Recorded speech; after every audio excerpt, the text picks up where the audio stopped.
mga kol, welcome back sa ating YouTube channel Surplus TV. Sa bago lang sa ating channel, huwag niyong kalimutan i-like, share, and subscribe. Then click na rin yung ating notification bell para lagi updated sa ating mga susunod na video uploads kagaya ito.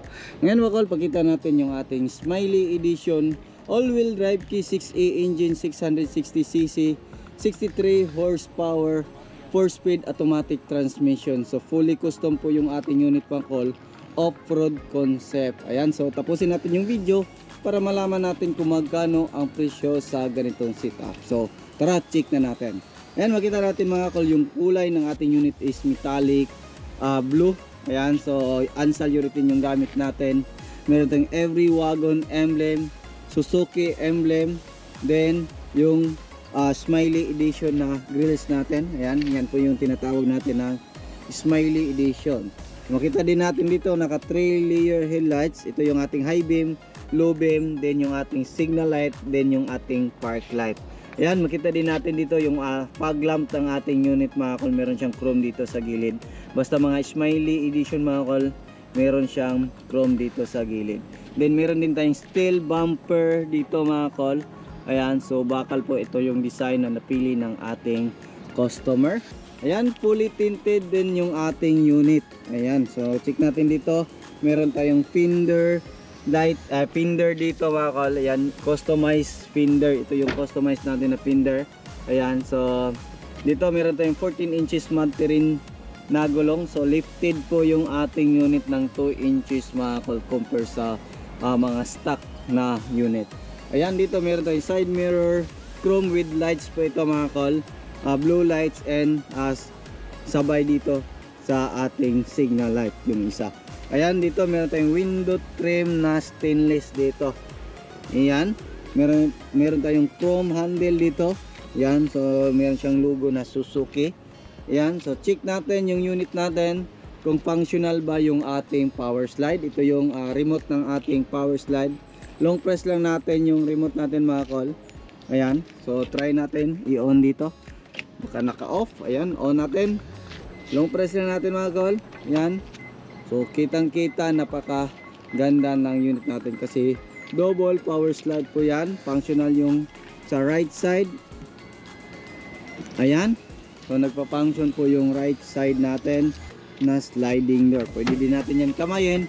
Pwede din natin i-off yung power slide kung gusto natin na madali lang i-slide. Hindi katulad yan, medyo mabagal kasi yung pag-slide ng ating unit pag naka-power slide. Ayan, so dito makita natin meron tayong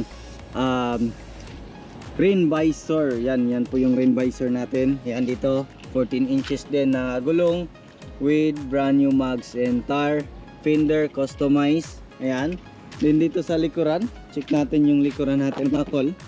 Ayan, so dito sa likuran natin meron tayong spoiler ng mga high roof na D64W. Ganyan po yung kanilang mga spoiler. Then dito meron tayong third light, wiper, clear tail lights. So yan po yung mga tail lights ng D64W mga kol, is clear po siya mga kol. Ayan, so Suzuki emblem, every wagon emblem. Din dito naglagay tayo ng plate holder sa ating plaka dito sa likuran kasi para hindi ma-bend yung ating plate number. Ayan, makita din natin dito meron tayong stick board dito sa likuran. Ayan, so check naman natin dito sa loob. Ayan, so ito yung loob ng ating unit. So makita natin mga kol, meron tayong upuan dito na dalawa, left and right. Ayan, so at the same time pwede siya gawing storage box. Meron tayong mga nilagay na mga pailaw dyan. Ayan, meron siyang charger port dito. Yan po yung request ng ating owner. Left and right po yung charger port natin. Brand new yung ceiling natin mga kol. So yan po yung ceiling natin, kulay black. So open natin dito. Click natin dito.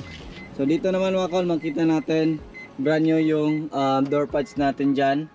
Meron tayong headrest, armrest. Meron siyang cup holder dalawa. Ayan, so yan po yung kulay ng kanyang interior.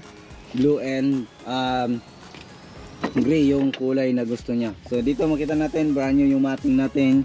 Then ito makita natin kinulayan natin yung stepboard natin. Ayan, dito makita natin yung jack, tie wrench at saka riser. Ayan, so dito naman tayo sa harap. Makita natin dito brand new yung mga cover natin dito. All power power window po siya lahat mga kol, front and rear mga kol, din auto fold din. So turn on natin yung susi para makita natin kung functional ba yung ano natin. So start na lang natin diretso. Ayan, so makita na rin natin power window left and right. Ayan yung power window natin. Ayan, functional. Din dito sa likuran, ayan, functional lahat ng power window. Ayan, dito din sa harap makita natin dito yung power slide push button. Ayan, kung hindi functional yung remote natin, pwede natin yan ilong press lang dito mga kol, mag open and close na po yan. Din dito din sa left, ayan, functional din yan lahat. Ayan, long press din natin kung kailangan natin i-on yung ating sliding door or yung gusto natin na labas dyan. Ayan, so dito rin makita natin meron tayong mga switches. Ito yung mga switch ng mga ilaw natin. Ayan, makita natin yung ilaw dyan. Ito yung blue lights. Ayan, makita natin nag-ilaw dyan. Meron din sa likuran. So yan yung kagandahan sa mga every wagon. Pwede natin fully custom yan. Meron siya mga switches yan.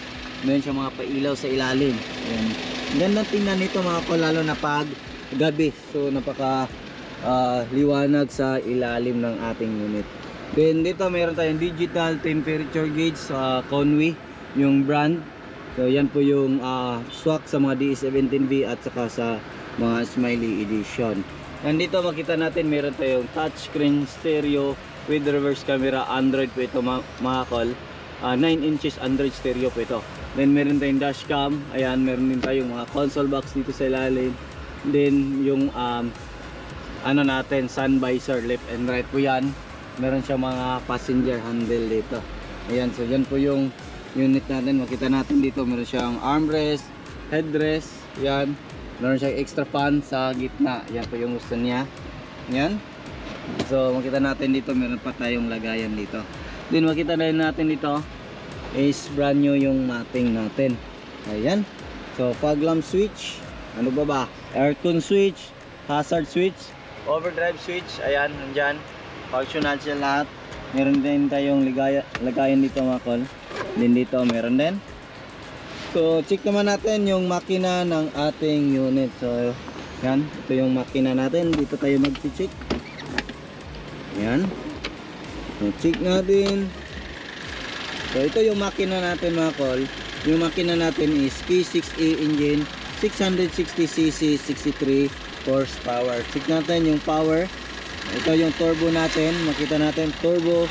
Then ito yung ano natin mga kol. Dito tayo maglagay ng mga spark plug. Nandiyan po yung spark plug natin at saka ignition coil.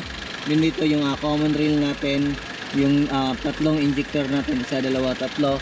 PCB valve. Dito tayo mag-refill ng engine oil. Ayan po yung cover nya. So try natin kung functional ba yung turbo. So nagpa-function po yung wastegate valve ng turbo natin. Ibig sabihin napakaganda pa ng turbo, wala pong sayad. So check naman natin sa kabilang side. Ayan, so napakakintab, blue. Ayan, so makita din natin dito, nandito yung chassis number natin dito. Then dito yung gas tank opener natin. Ayan, gas tank opener. Ayan, check natin dito. Then dito, ito yung throttle body natin, alternator, aircon compressor, air filter housing. Din dito, ito yung ating main fuse box, ECU. So ito yung ATF gauge natin. Din yung engine oil. So dito tayo mag-refill ng engine oil. So yung unit natin mga kol is nakakulan po yan lahat. Bagong change oil. Check na natin yung pangilalim. Try na natin uphill and downhill. Wala po siyang problema. Yan po yung kagandahan sa mga ganitong unit, kasi pwede natin yan i-customize kung ano yung gusto natin. Pwede natin gawing mini camper van. So sa ganito setup mga kol, umabot po siya ng 435,000 all in na po siya mga kol. All wheel drive po ito mga kol. Double power slide, high rope. So yung model ng mga ganitong unit is nasa 2010 hanggang 2014 model yung mga ganito.